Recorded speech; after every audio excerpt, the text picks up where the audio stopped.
Thanks for joining us today. We have just two items on our agenda today. First up, we're going to have a brief presentation from the Developmental Disabilities Council regarding their state planning process. They're in the process of their 5-year state plan, and they're going to share information about their community engagement forums and that planning to get input for their plan.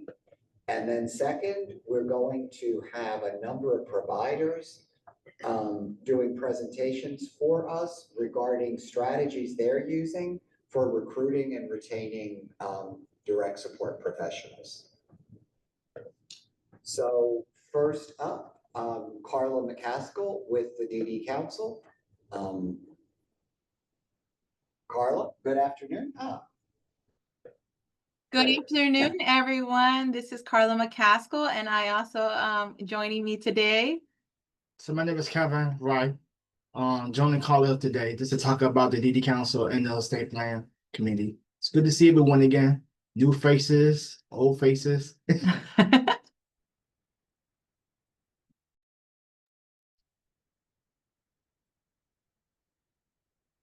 Okay, so welcome everyone. As we're getting the presentation ready, thank you, Andy, for, as you shared, we're going to be talking about the community engagement forums that we're putting together. We're really excited to share with you all today. Next, please. And then we also wanted to share the mission of the DC Developmental Disabilities Council here in the district. We seek to strengthen the voices and the presence of people with developmental disabilities and their families in DC to support greater independence, inclusion, empowerment, and the great pursuit of life they choose. Next slide, please. Thank you. So what are the community engagement forums? It's structured, facilitated conversations with advocates, families, service providers, and also district residents for them to be able to share information that we will be then using for our state plan for 2027, 2031.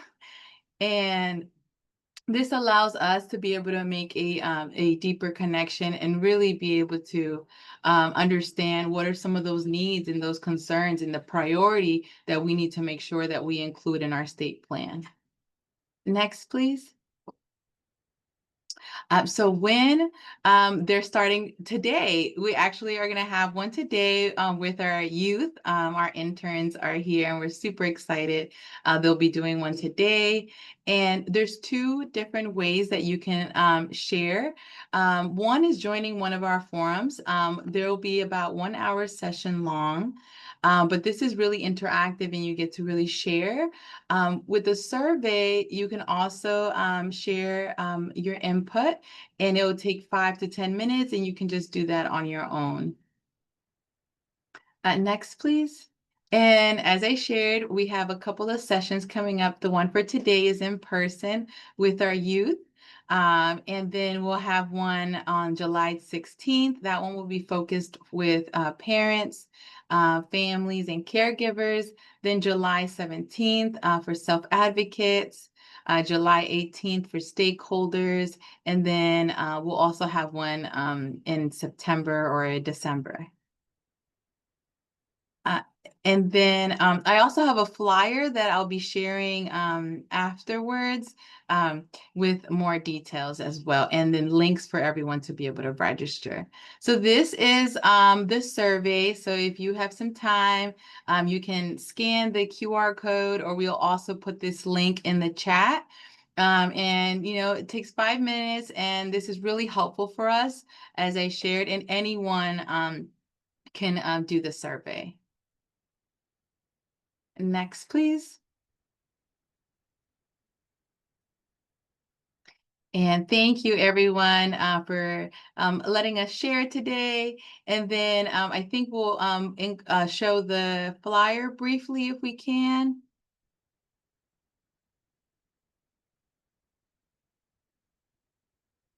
And please feel free to ask us any questions.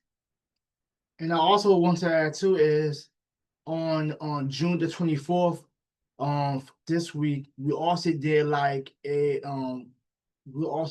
community form of wealth with Project Action, where they came and basically just talked about what they did want to include on the upcoming 5-year state plan. So you had that on the 24th, and like Carla said, we got one today with the Summer Youth Interns for Jumpstart. But as you see here, so this is just like the flyer, based of all of the virtual sessions. I know that like the one today is in person, but the one on Tuesday and these upcoming ones in July are basically virtual. So basically, you can see the links where you can register for just to join one of them. Thank you, everyone. Have a wonderful weekend. Great. Thank you very much, Kevin and Carla. Have a great weekend. So now, in no particular order, we have 5 different provider agencies that have volunteered to share the strategies they've been using for recruitment and retention of DSPs. And these are agencies of various different sizes. So the idea initially also was that there'd be some kind of conversation. So to the extent people have questions or comments, please put them in the chat so that the presenters can respond. So first up, we have a representative from Spirit Club, Jared, last name Signer, perhaps?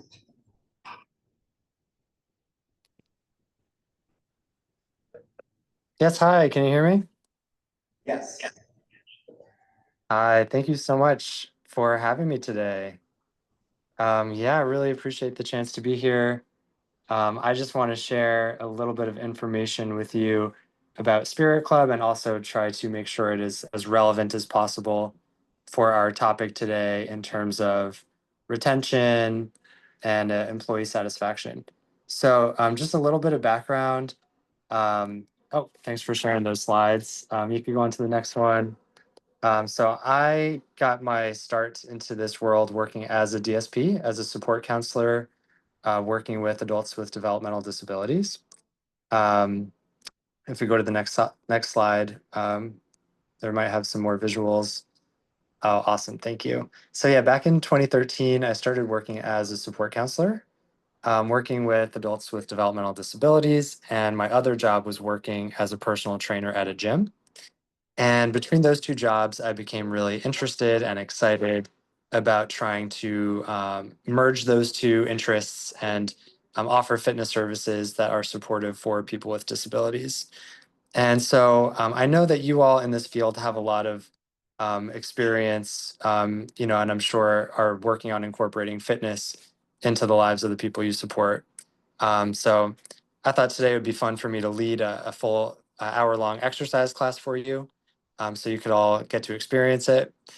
All right, I'm just looking at who looked up to see who's paying attention, because I'm not actually going to do that.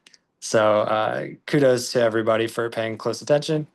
If you do want to come and exercise, we would love to have you come visit us. We did build a gym in Kensington, right outside of DC. And we also have trainers who come out into DC and work with people. We are a DDS provider, so people can use those fitness as well as nutrition services through their budget without having to pay anything out of pocket.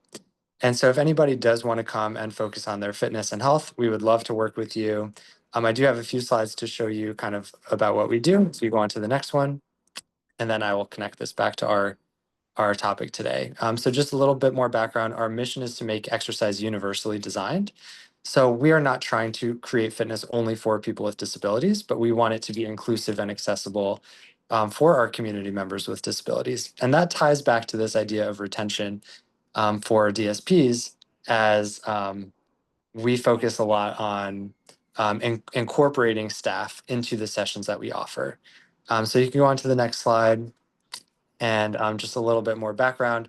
Our core values are summed up by our acronym here. So we focus on socialization, physical activity, interaction, respect, integration, and teamwork. And the one to focus on here is that integration piece. We always want to incorporate staff members who come accompanying participants into the exercise classes and the personal training sessions. Thank you. Go on to the next slide. So today we partner with about 50 different organizations throughout Maryland, DC, and Virginia. And we work with, and we have a team of about 30 incredible trainers who travel out and do sessions throughout the area as well. Next slide, please. Awesome. So in person, we offer private classes for organizations. So we would love to partner with you and offer classes for your groups. We could come out to your location or you can bring groups to our gym. I am here at the gym today, so I could give you a quick tour. We are in the middle of renovating our space as well. So we're going to be adding about 1,800 square feet onto it. But just for reference, here's our gym space where we currently offer classes and training sessions. And we are in the process of about doubling the size of it. So we're really excited about that. So we offer private classes. We also have classes where people can join that are integrated in with the community. And lastly, the main thing we do, especially through DDS, is personal training.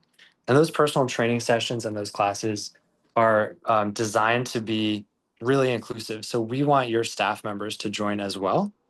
And that is an important part of kind of that retention topic for today. Thank you. Next slide, please.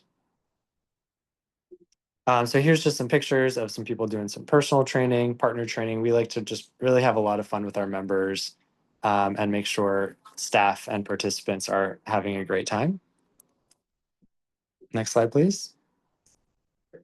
Awesome. And then the last thing that I'll highlight in terms of the programs is we did create a virtual platform during COVID, just like I'm sure all of you, we figured out how to go online. So we are still teaching about 4 live exercise classes every day, and we have about 700 on-demand videos where you can do exercise videos and nutrition and healthy cooking classes. And those classes are really awesome, and people are still using them post-COVID to help supplement in-person exercise activities. Next slide, please. Awesome. Here's just a little visual of some of the virtual classes. They all have different levels of participants demonstrating the exercises. So every class we teach has a seated version as well as a standing version and also an advanced version. So staff, right, residential houses, they could have 4 or 5 people all doing it together along with the staff members, and everybody can follow along with the person on the screen who's at the right level for them. So these are really fun classes, and we love to share. We give everybody free access to these classes to try them out and see if you like them and if they're a good fit for you. And about half of the trainers who teach these classes are also people with disabilities. All the seated versions are people who use a wheelchair. And I think that's really important to have that self-advocacy and that representation in the classes as well. Thank you. Next slide, please. Awesome. So just trying to tie this back to our topic today, we know some great statistics in terms of employees who view their work as meaningful are 2.7 times more likely to stay long-term. And some other statistics that really just help with advocating for the importance of incorporating health and wellness into the workplace. So basically, one thing we really focus on is whenever anybody comes to our gym or our trainers come out to them, we always work with the staff as well, right? So we always want staff to be able to be involved in the session and be able to move and have fun and incorporate it into the exercise classes or the personal training sessions. So I know that the topic today and the services Spirit Club provides may seem kind of disconnected, but the point I'll emphasize is we've found that the organizations we partner with and the people who join Spirit Club, the organizations have a real kind of like uptick in enthusiasm, and we see people developing closer relationships with their participants during their personal training sessions. Oh, awesome. Yeah, of course. And so that's a really kind of important side note, but I think it's a valuable one, is by incorporating more exercise and fitness into the lives of your participants through the DDS fitness services, that really transcends and trickles to the staff members as well. And I think it really helps with quality of life. I know there are people who come and they bring their participants to the gym, and I think the staff honestly look forward to coming here as much as the individuals do. And so I'll just end on that note because I know there's a lot of great presenters. There might be one more slide if you want to go on to the next one. But yeah, really just emphasizing that access to fitness really does help with retention for staff as well.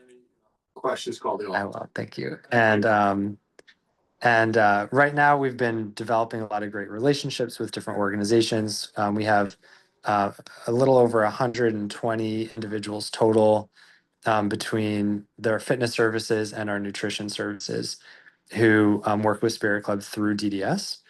And those are from about 12 or 13 different service provider organizations. And like I said, when a service provider, offers the ability for us to work with their participants, that really, I feel like, has a great effect on the organization as a whole, as it gives staff members and participants access to really fun, healthy exercise activities.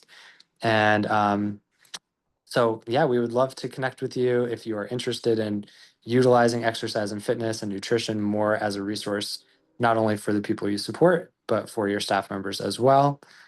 Please feel free to reach out. I think the next slide has our contact information, or maybe here's a couple pictures for you. Awesome. And then the last one should have our contact info just with our website and our email there. And I'll be happy to share that in the chat as well. And I'll just end by saying thank you so much for inviting me to this and for taking the time to listen. And thank you to all the awesome providers and people who I see here who already partner with Spirit Club. We love working with you. We would love to work with more people. And just reach out if you have any questions or interest in learning more about our services. Thank you very much. Great. Thank you very much, Jared. Next up, one of our larger providers, we have a representative from RCM of Washington, Erica Scipio.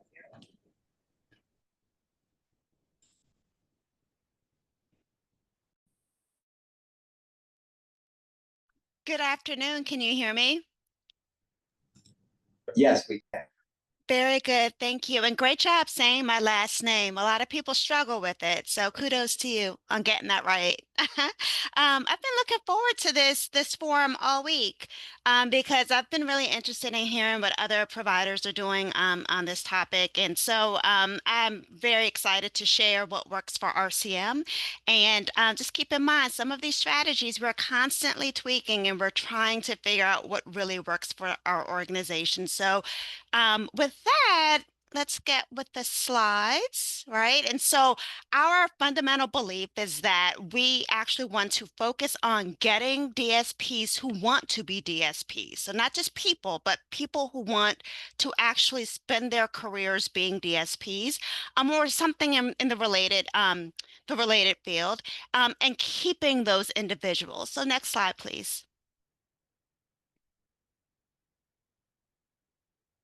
So I think everything that we talk about, let's first acknowledge that, like most other organizations, we have a consistently large applicant pool. So we never seem to have an issue having people who apply for our open positions.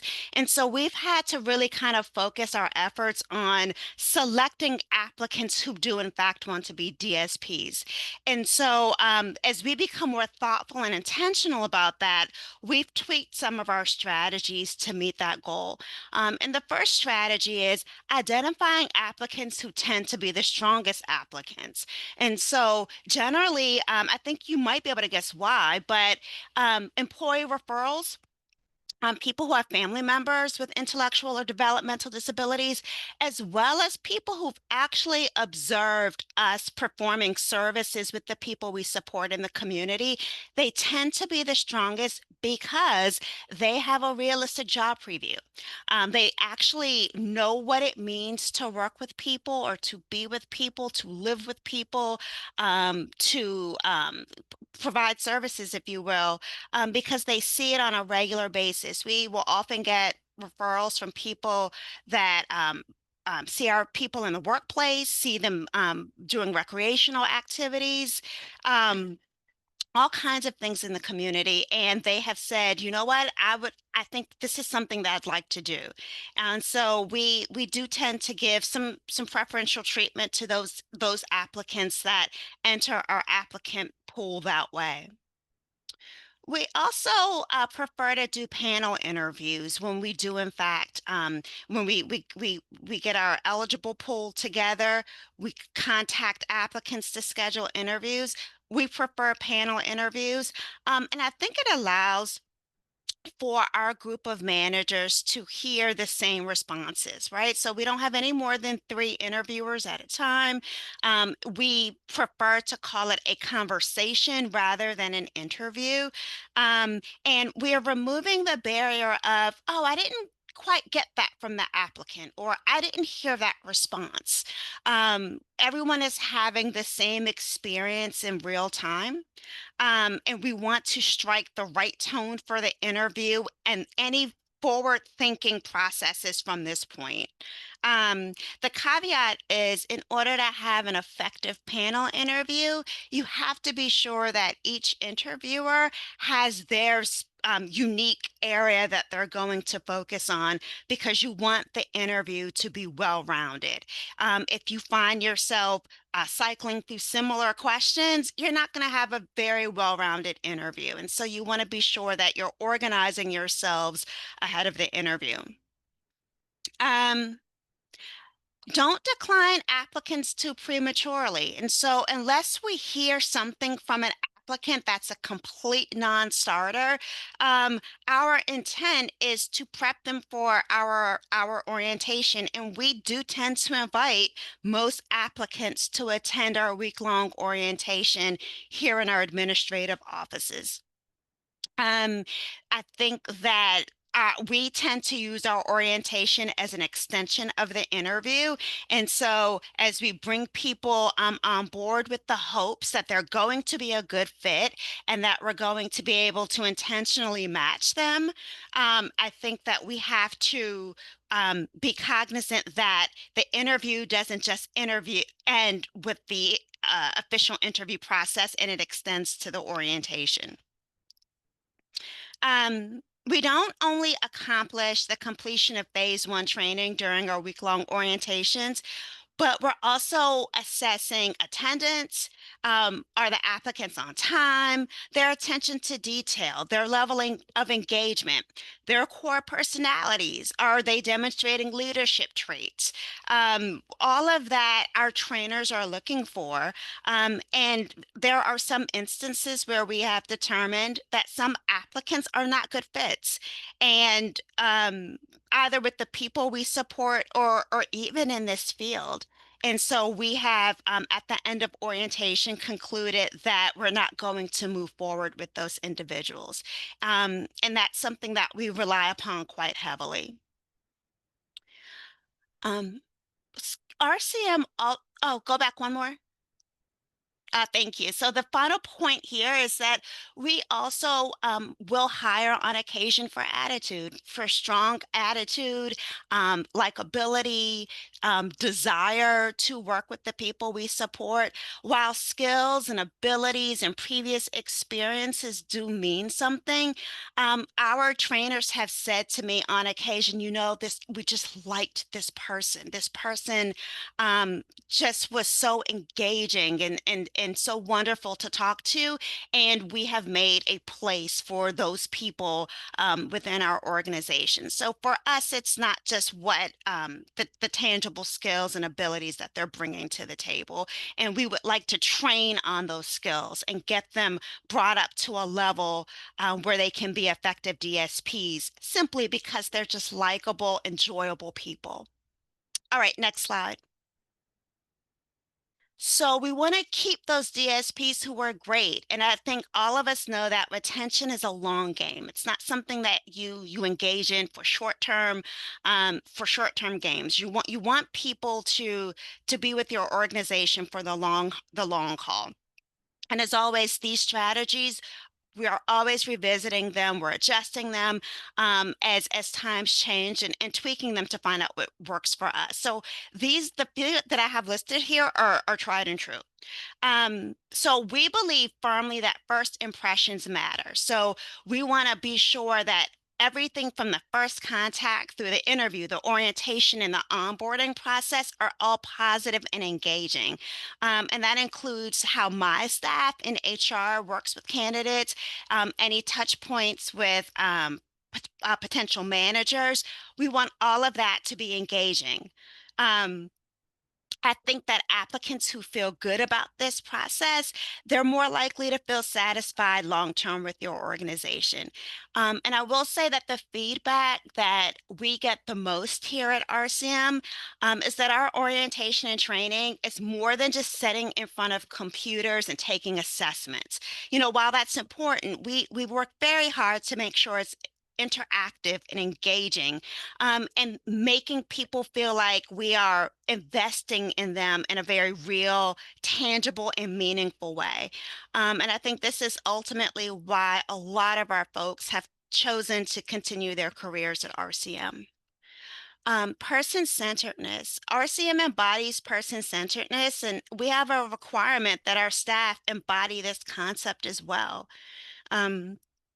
And I think that we all know that multiple studies over the years have shown that people who believe that their organizations are passionate about what they do are more likely to be satisfied with their employment. And so RCM's top-down goals, so from the management down to our DSP staff, is the goal of making sure that we are providing good services and that that goal really resonates with our staff in a real way. From a recruitment perspective, obviously good services begins with the intentional matching of staff with the person supported and making sure that to the extent possible, the person we support has the ability and the opportunity to select their own staff. So we're very intentional about doing that and making sure that that partnership is a good fit for the employee and for the person supported. Removing barriers to sustained employment. I think most of us know that most of our DSPs rather, they work several jobs. They're doing the best that they can to live in a very expensive city, and in the outskirts of that city. And so we like to, really kind of think about what barriers exist to people remaining employed with RCM. So our DSPs, we generally start them off with fewer hours. So you can work as few as 8 hours. You can work weekends only. We don't assume that people are going to come in and look for 40 hours of work. Most of our DSPs work up to 40 hours because we want to be flexible, and aware of what other obligations that they have based on their individual circumstances. We also consider work assignments and commuting distances and proximity to public transportation. These are questions that we're asking during the interview process, and they trickle down into our orientation process. We have a shift for you at this house. Does that work for you from a commuting point of view? Are you able to get to your other job from here rather easily? So these are all things that we're being very aware of. And we're also accounting for DSP preferences. A lot of times, our DSPs will say, I would prefer to work with a male or work with a female. I'd like to work with someone who's total care. I really enjoy working with someone who prefers to be in the community more than at home. And so we definitely take that into account when we're making our placements. Next slide, please.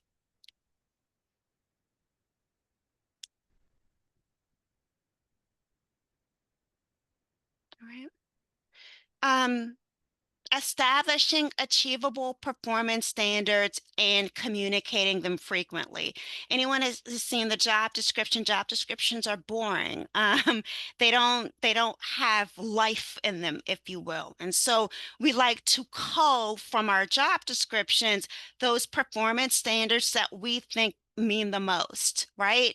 And so we establish those performance standards that kind of rank high up there. And then we communicate that standard across the board to our team so that they know at the start of employment and during their employment what performance standards mean the most to RCM, in our goal of providing person-centered services. Identifying opportunities for strong performers to demonstrate what they know is another retention strategy that we use. People like to train each other. People like to, I'm going to use the word show off here, but people like to tell other people what they know. And so if you have a DSP that has a great rapport with the family, you should be sure that DSP is always present for check-in meetings with the family. Or if you have a DSP that does a great job preparing activity schedules, maybe you give them the added responsibility of preparing activity schedules, not only for their assigned location, but maybe for a caseload of individuals if they're great at it. It's just being more intentional about understanding what people are good at and then giving them actual responsibilities that allow them to perform what they're good at. This one is, I think, a given, being realistic about what motivates your staff. And I think that we do a good job with recognition, but our staff have been very vocal that more money is something that's very important to them, and it's a great motivator. And so what RCM has in place is tenure-based pay, which rewards people with higher rates for working the longer that they've been at RCM. But we also we look at things like raffles during the summer as families get prepared for their kids to go back to school. We'll raffle off Chromebooks, gas cards, something that speaks to the time that we're in, and allows performers to enter their name for raffles so long as they're meeting our performance standards. So I think that's important. Ways to be creative to give staff more money. We also do give bonuses or not bonuses, it's just a differential if you are TME certified. And we do safe driving bonuses quarterly as well. Encourage time off and be knowledgeable about what burnout looks like for your staff. Burnout shows up in different ways for different people. And so we encourage our managers to take time off. And thus we want our managers to be encouraging their staff to use their leave.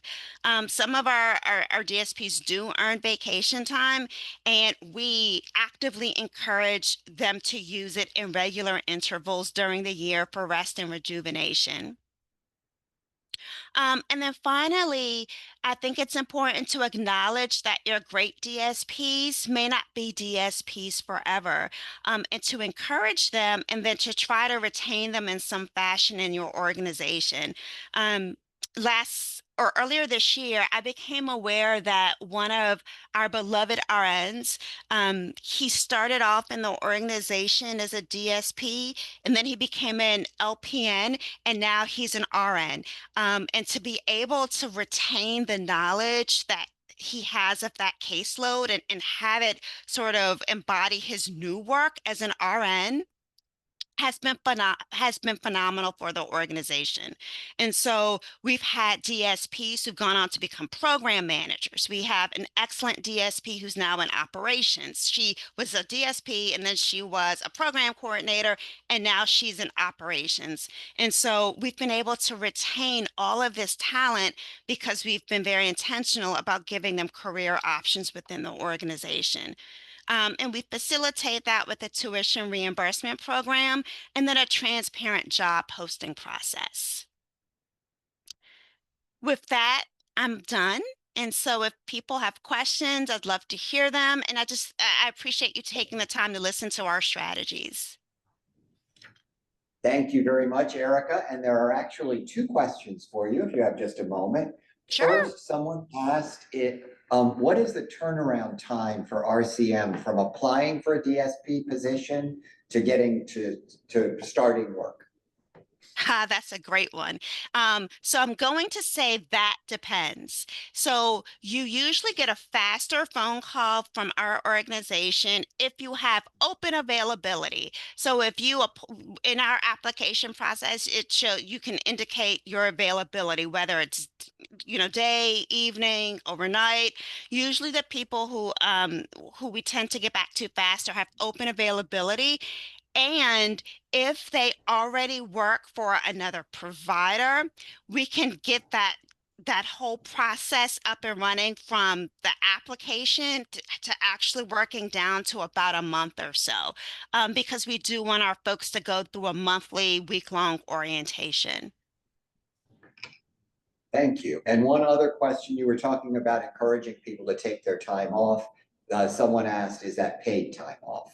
We do offer our employees, a group of our employees pay time. We have defined criteria for who's eligible for that paid time off, paid vacation time. Obviously, we all know that all DSPs in DC are eligible for paid sick time. So we're talking specifically about vacation time. Thank you. That was all the questions. Thanks very much. That was a great. Thank you so much. I appreciate your time. So next up, we have Frank Kirkland from NCC. Good afternoon, everybody. Can you all hear me? Yes. Okay. Well, I appreciate the opportunity to share some of the things we're doing at NCC. I'm Executive Director for Community Support Services at NCC. That is all of our adult programs, our day services, residential, and then nursing. So we'll go ahead and get started with the slides. So a lot of what's been shared before we also do. So I think there's been also been a lot of good information shared.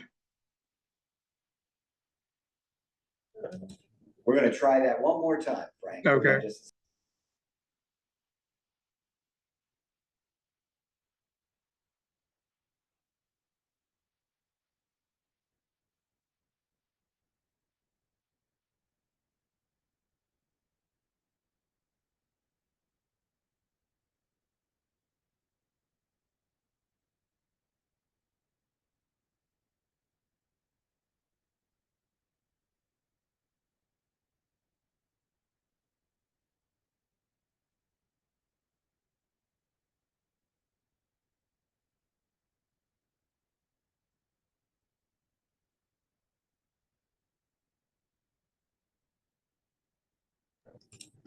Sorry about this little delay. It says Charlize is sharing, but then I don't see anything. So we're just going to try and reboot one more time.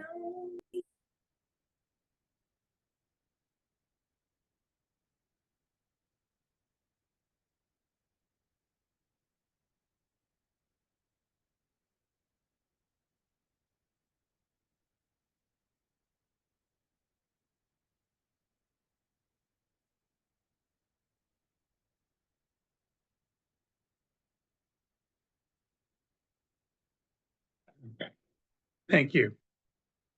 Okay, so our tagline is live, grow, work, and thrive. And we obviously we're enhancing the lives of people with all backgrounds and abilities through our inclusive opportunities. Next slide, please. And then I'm going to talk briefly about our efforts to recruit and retain direct support professionals. So next.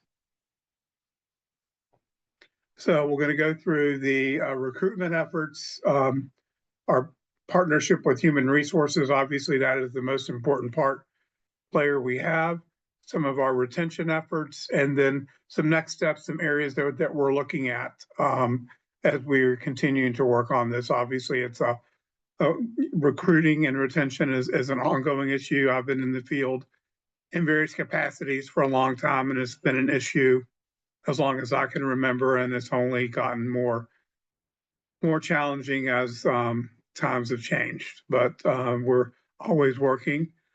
So our human resources area, we work very closely with our human resources. We actually have recently filled a full-time recruiter specifically for NCC, and most of her work is around DSPs. She has been very helpful in really helping to recruit staff. And we do have a good number of staff that or applicants that come in on an ongoing basis, similar to the other providers that have spoken. We also participate in job fairs. They may be general job fairs where we do support people with specific needs, or we may participate in specific job fairs based on those needs, such as people who are hearing impaired. We advertise on the job boards, both regionally and locally. We get referrals from existing employees too, and family members who may think that they have somebody that could work with us. And then going back to the recruiter, she is very prompt at following up for applicants. That's one thing we want to make sure that we're moving applicants quickly along in that process, whether that be scheduling interviews or getting back with questions. We found that the quicker you're at that, you're not going to lose an applicant. If it takes time to schedule an interview or get back to an applicant, and they may have gone somewhere else.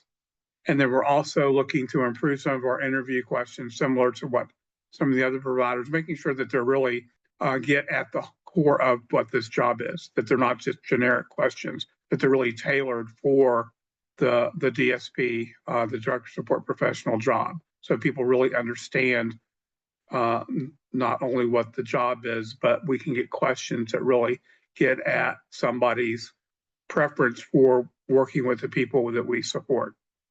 Okay, next. Okay, then on to our retention efforts. We have pretty robust employee recognition activities. This one was like hormonal. It came from.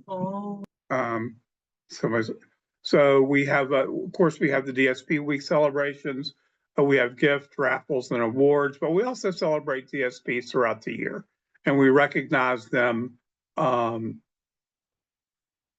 various times. We nominate DSPs for awards at the state and actually national level and other recognitions. We've had DSPs.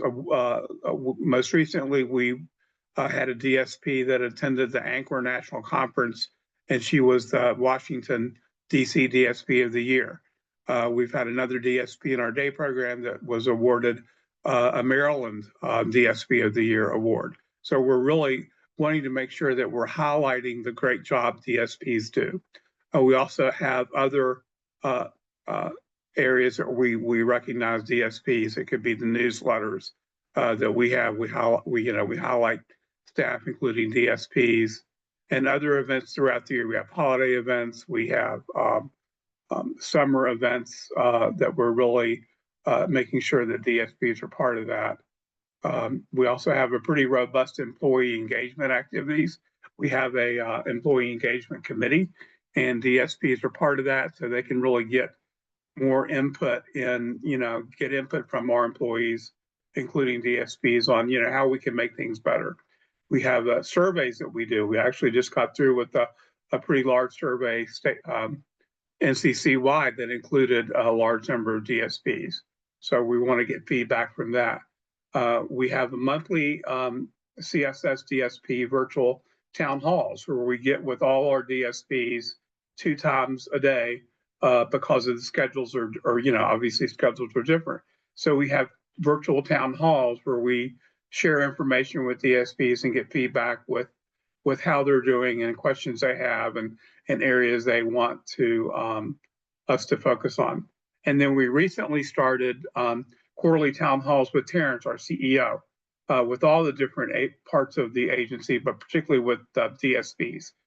We had an in-person town hall at our day services center, and then we had a virtual town hall with Terrence just this month. So again, getting that input from DSPs and making sure that we're hearing, what their needs are and how we can best support them. And then some areas that we're really considering and possibly looking at is one of the things that I'm familiar with some other providers is considering what's called being part of the National Association of DSP, and they have a certification process where they have different levels of DSPs, and that would provide additional training and competency-based work that really recognizes what is important in a DSP. That includes standards, ethics, best practices. It involves more training and a certification process where members of this group would look at work the DSPs do through competency-based essays and tying back to the areas in that certification. And some of those areas include person-centeredness, it includes health and safety, wellness, communication.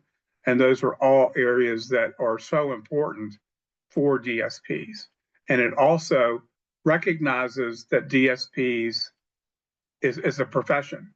It's not just a job, and having that certification shows that. We're also looking at possibly creating lead DSPs to assist some of our house managers to be more engaged in working with other DSPs, and it would create a career ladder. They would be able to help train and mentor new DSPs, because the way we're structured now with house managers, the span of control for house managers and DSPs is difficult for them to really engage with all the DSPs as well as we'd like. And we really we're hoping that this is something we can try to see if this would help increase engagement. And they would also assist with some administrative tasks that currently fall on the house manager. And it can be a step towards a house manager or other opportunities. We do offer tuition reimbursement as well. And we've had several staff that have started out as DSPs and have gone on to either a house manager or other positions within NCC. We also have had nurses that have started out in DSPs and worked their way up through the nursing career. So those are some of the things that we're looking at to continue to improve our retention for DSPs. Okay, next, any questions? Thank you. Okay, thank And you very much. contact information is just next. There we go. That was a lot of really good information. Thanks, Frank. Thank you. Next up, we have Tanya Coppin with Global Resources and Supports.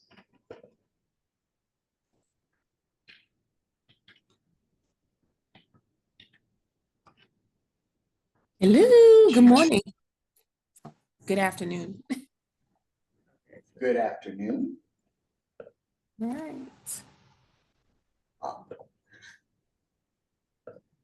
Give me a second.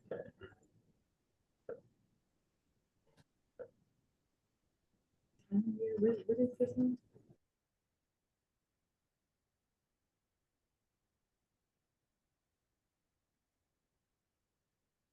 Okay, we're getting your slides up in 1 second here. No worries. All right. Thank you. Good afternoon, everyone. My name is Tanya Coppin Fox, the CEO for Global Resources and Support. And this is my PowerPoint. A lot of it echoes what has already been said through RCM and NCC. So I'm not going to bore you going over the same thing, regurgitating the same thing. I just want to kind of highlight a few important parts. If you can go to the next slide. Obviously, we know that this is a very important topic because understanding how to properly recruit and retain our staff affects, obviously, us financially as the government as well as providers. But not only that, it also supports and ensures that we are providing quality care because our staff are a good fit for the people that we support. Next slide. And so Hiring the right people to do the job and being honest about the field is kind of where we start at. One, hiring the right people. And so the next couple of slides will talk about different strategies that we use. Obviously, your basic things like your employment networks like LinkedIn, if you're doing Indeed. But beyond that, it's really helping people to understand what the field entails. Everyone is not cut out to be in this field. And though we want to hire people, we want to make sure that we're covering whether it's the homes or the day program. We want to make sure also that you have the right staff that have the right temperament. And I would say the biggest strategy for that is from the very beginning, being honest about the complexities of the job, the complexities of the field, the end result, our governing bodies and they're coming in and what their expectations are, but also the people that we're supporting, making sure that they're part of the process every step of the way. Next slide. So as I said, you go through the process of, you can use your Indeed, your LinkedIn, your Craigslist, using job fairs, community bulletin boards, attend local events and network mixers. Next slide. You can build relationships through different human service departments. I know DDS has some resources that we can utilize.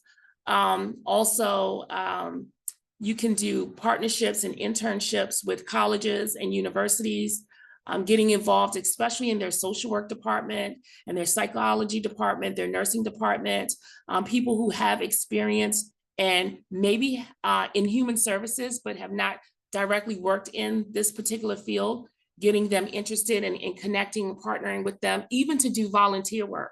A lot of times we've started out with people volunteering and then deciding that, okay, this is something that's a good fit and we want to, continue as an employee. Next slide.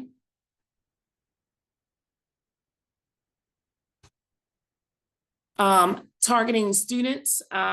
We've worked with a lot of the colleges to target students who are in the psychology field and even high school students who are transitioning, who again may want to come in and do some summer intern work with us. We started them out doing administrative as long as they're obviously over the age of 18 and getting their feet wet and just kind of interacting with the people that we support. Next slide. We want to highlight the benefits of the field, that this field can be very rewarding, and there's also career opportunities and there's a path to leadership. What I find specifically for our millennials and our Gen Z, beyond money, yes, money is important, they look for community. When they are working with providers and when they're looking for in any business industry, they want to know that they feel connected. And so giving them a pathway and opportunities to expand their career options is a great and healthy way to entice many many recruits to come into the field. Also, flexibility. I heard someone, I believe it was RCM, that talked about not locking people into that 40-hour schedule. I think we have to move away from that and we have to make the job more flexible. As we know, we're competing with a lot of industries. You have the gig economy where people can do Uber Eats and things of that, and they have flexible schedules. I think that we have to look at this field also and offer flexibility, particularly when you're talking about our job coaches. We want those qualified people who have degrees but who might already be working other professions. So often offering them flexible schedule is a way to entice people into the field as well. Next slide. Tuition reimbursement is something that we've done within our organization. We, especially people who have come in as DSPs and they've stayed with us. We've been in operation now for 10 years and we have a lot of people who've stayed with us through that time. And we've been encouraging them through counseling to go back to school. We have 2 who have actually gone back to school and gotten their degrees and now are QDDP qualified. So tuition reimbursement is a great way to help people to stay in the field and retain your workers. Regular professional development opportunities. hiring people even to come from the outside to come in and do trainings on things like professionalism. When a lot of times you have managers who need managerial support, and really utilizing your resources to come in and do some of those professional development also to help to retain. But not only that, we know that mid-level management is very important. They are that line between your DSPs and your executive staff. So helping them to grow professionally also helps with the retainment of your direct support professionals. Next slide. People need regular feedback and regular evaluations. I think that this is a part within our field that there's so much going on, we kind of miss this in terms of giving people regular feedback. People want to know how they're doing. They want to know if they're doing a good job, and they also want to know areas that they can improve, and giving them the resources and the tools to improve and refine their skills. The other piece is transparent communication. One of the things that over the years I personally love is Microsoft Teams, because it allows you to chat with your staff from an executive level. Every level you're on, staff can dialogue with you, whether in a group. We create teams for houses, we create teams for different departments, and then we have the teams where the staff can reach out to a manager directly. And this just keeps the communication open. If there are things happening within the organization, it's through Teams, and it's this message board that can always have that constant flow of communication. And it creates transparency, and it makes people feel like they're not out there supporting people on their own. And that's a big thing in our field. I think that many of our direct support professionals have been in situations where they felt kind of isolated. And so having those communication platforms such as Microsoft Teams makes them feel more connected to all levels of the organization. We have our recognition programs. We do our monthly Employees of the Month. We've given away great gifts for those things, from a TV to just to incentivize our staff and to say we see you and that we appreciate what you're doing. And so this is a great opportunity for you to kind of have a program where you can kind of, outside of just the paycheck, outside of all the things I've talked about, just recognize and highlight your staff. And again, we put that on our Teams platform. Next slide. Again, I talk a lot about that mid-level management training and how important it is, because they are the ones constantly interacting with your direct support, our professionals, encouraging mentorship and team building activities. And I heard someone else say this, addressing burnout. It's so important that your human resources department is equipped to do that employee-employer relationship, touch base with especially your new staff as they're in their journey of their 90 days. But also your older staff that have been with the organization. Things happen in everyone's life. There's a new term, life is lifing. And so, we need to make sure that, I always say, we have to put the human back in human services. And it's so important for your human resources to really be a point where they have a system of touching base with your staff. And I think together, all of this kind of helps within the retainment process. Next slide. I think that might be good. So in conclusion, recruitment and retention starts with valuing the DSP. It's a very valuable position. Sometimes I think it gets lost in our DSPs hold up the organization, and it's a very important role. And so we have to be intentional with our recruitment and consistent with our support.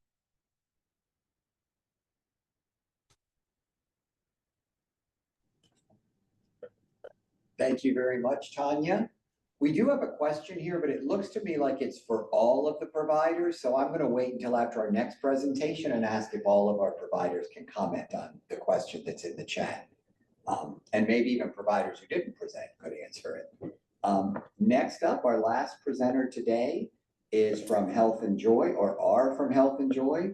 We have Sherry Young Sims, Kayla Young, and Haj. Happy Friday, everyone. Happy Friday.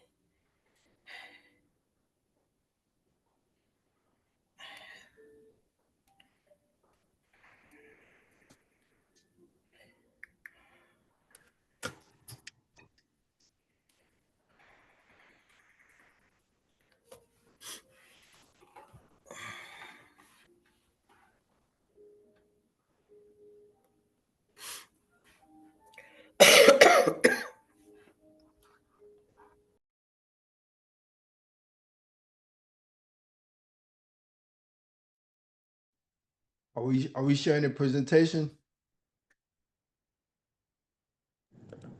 Yeah, she's getting it up now. Okay.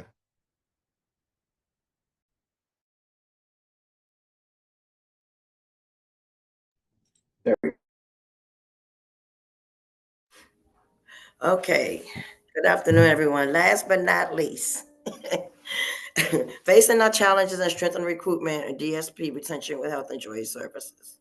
Next slide, please. So some of our overview today, we were talking about why recruitment and its retention matters, some of our current challenges, contributing factors, some of our initiatives, our future goals. And then if anybody wants to come in and just an invitation to collaborate or any QA and follow-up. And I guess as Andy saying, if you want to drop any questions in the chat, we'll be happy to answer those. Okay, as we all know, DSPs are the heart of our care model. Without them, and I guess that's been the ongoing theme, as everyone has been saying this morning, is that if none of us would be able to do this job without the DSP. So they're definitely the heart to our care model. Recruitment kind of delays limit to our capacity to serve. So, that also turns into burnout. So when we don't have the right amount of staff, or we're burning out our current staff that are currently employed, that helps to lead to some of the burnout. So recruitment and meaningful recruitment does delay in our capacity to serve. The high turnover disrupts client consistency and trust. So as you all know that developing those relationships, the personal relationships with people we support is very important to them. And with some of the people we support, that could lead to some challenging behaviors. And also with the families, they like to have that favorite staff. That favorite staff is important to them. So having a high turnover can definitely disrupt the consistency and trust. Staff instability leads to burnouts. And I think that's also another common theme that we all been talking about today is the burnout that seems to be consistent through services across the board. Next slide, please. So some of our challenges have been our struggle to attract candidates who are a good fit and ready for the demands of the role. And as you all know, that this is a demanding role. And a lot of people probably feel like, and I've had DSP say this to me, well, I can go work at Target and make more than you paying me. I don't have to worry about doing all the things and worry about going out on an investigation. I don't have to worry about going and giving people showers and things like that. So I think that's part of the demanding role. And then sometimes you may have family members who may add on top of those demands with our DSPs, which makes it difficult in their role to supply good supports and services. Difficulty in keeping high quality committed staff long term. As you know, I know a lot of us have staff that have been with us for a long time, but I think some of this is we have a lot of millennials or young people who are coming into these roles who are in school. So once they get their degrees in a certain career, a lot of them leave and they move on. So I think some of that is trying to build, and I think that's something a lot of us are talking about, trying to have some career goals in mind for our staff to hold on to some of the staff retention. Next slide, please. So some of our other contributing factors is a saturated job market, perceived low wages, and limited visibility. And then I'll talk about some of these things and how Health and Joy is trying to limit some of those challenges here at Health and Joy. Our retention, high emotional demand, schedule issues, and limited career growth. Again, I've seen that as a constant thing that we've been talking about consistently. Next slide, please. So some of our initiatives that we're talking about. You go to the next slide, please. Is streamlining our onboarding. So we also, I think someone else said that they had a recruiter. We've also hired a recruiter that helps kind of do some of that pre-boarding things, that pre-screening with some of the staff. Updating our job descriptions to better reflect the impact and opportunities. And then text and flexible schedule options. And again, I've been hearing that too. That's kind of been a theme and some of the things that other providers have been talking about. It's kind of having those flexible schedules because a lot of our staff do work other jobs. And because the position that it doesn't pay the way other jobs may pay, they tend to take on multiple jobs. So making sure that we have flexibility so that they can have that flexibility to work multiple jobs. Also a DSP recognition program. So we do at our annual Christmas party, we initiated for the first time our fabulous award, or our fantastic award, I'm sorry, that we named in honor of Miss Kim Walker Bluford, who has probably been known to a lot of you through the providers, but we have given our first award to our DSP for DSP of the year, and it's the fantastic award at our Christmas party. Also, we have an annual cookout. During that cookout, we give out big screen TVs, iPads, paid day offs. We give out what are some of the things we give out? Gift cards. And during that time, it's a time for the DSPs to come in and just have a good time and partying. And I think some of that is just not showing that the work, but also them having fun during their time of work. I think that's something that I think we pride ourselves on, is having those good times and having fun. And a little plug is that on the second Thursday of every month at the MLK Library, Health and Joy has collaborated with the MLK Library to have this jam session. So there's a DJ, there's snacks, there's games. And if you look at our postings, the last one, everybody has such a good time. We really dance and we party. So we would love everybody to come out and have a time for DSPs to meet other DSPs and other agencies and just come out and have a good time. So that's our plug, everyone. So please come out and have a good time at the MLK Library. Remember, it's the second Thursday of every month. What are we working towards? We're working toward clear career paths for our DSPs. So again, opportunities for growth within the agency. A lot of our managers were DSPs, so we want to make sure that our DSPs know that there is an opportunity for growth within our agency. Also, community hiring partnerships. So we have really been out there hitting the ground with having these community partnerships, going to job fairs, and just creating those community connections where we can get people opportunities to come in that may not even have experience in our field. And again, I think someone else talked about it. And when we talk to people, we say, look, we can train you everything. You just got to come in with the heart. We can't give you the heart. And, we pride ourselves on having service from the heart. That part we can't give you, but we can train you on everything else. So if you have a heart to come in and support people with special abilities, then we are welcome to train you in everything else. And I think that's important too. Strong employer branding and visibility. We've been really hitting hard with our marketing and making ourselves look for and attracting those millennials that's out there that want to come in. So we have a CNO who's really, really great at helping us with marketing strategies. Our president is out there. If y'all know how she's always out there hitting the ground, you see him everywhere. So I think visibility, branding is very important to attract new employees. Just make yourself look fine, make everything look good. And I think that's part of our marketing strategy.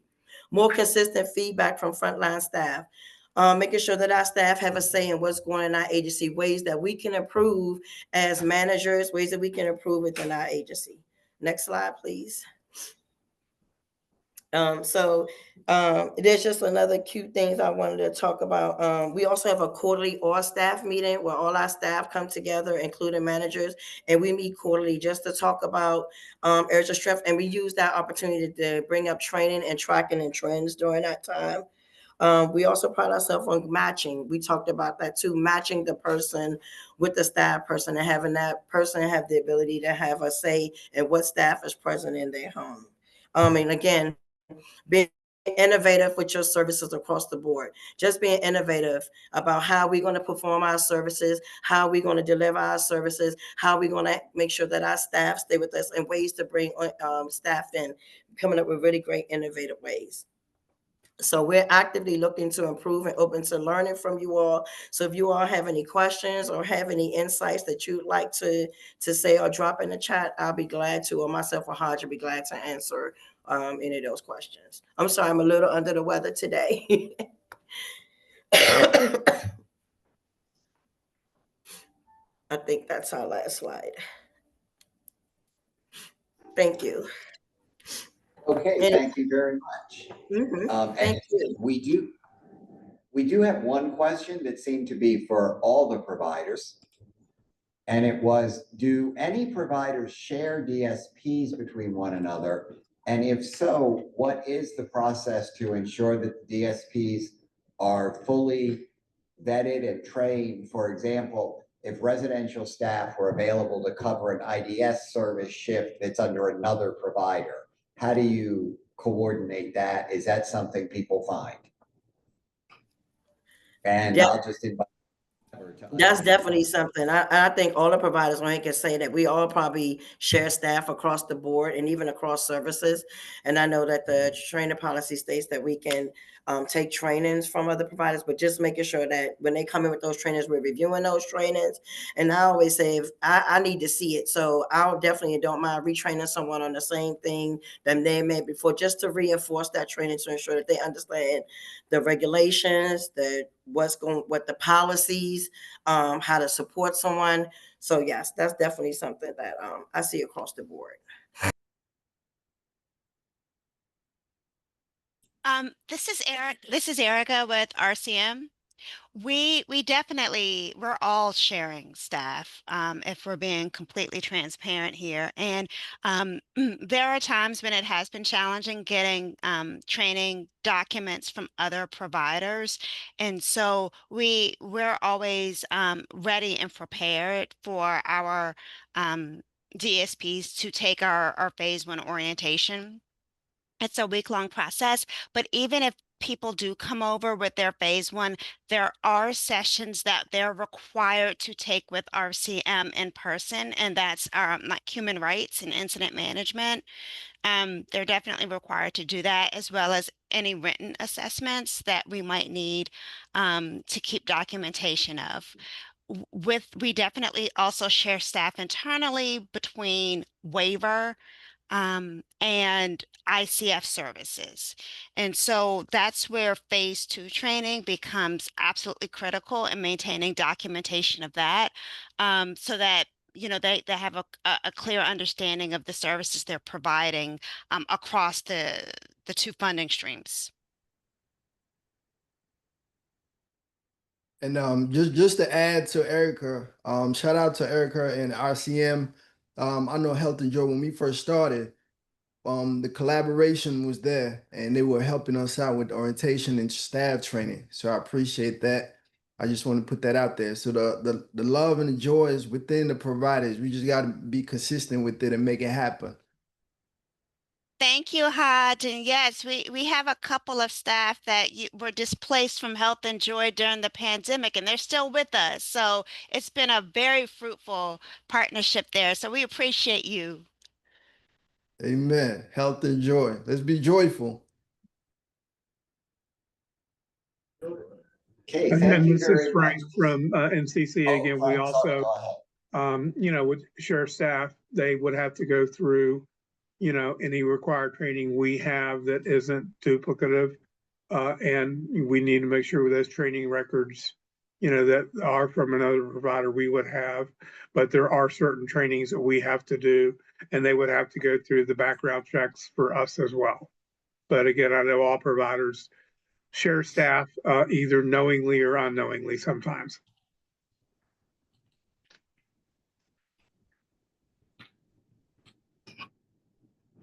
Great, thank you very much. And thanks to all the providers who shared today. We all hear about and we all recognize the challenges with recruiting and retaining and the strong DSP workforce that we have. And I think we all recognize, as I think all of our providers said, like, that's the front line. These are the people that are directly supporting all the people that we're here to provide services and supports for.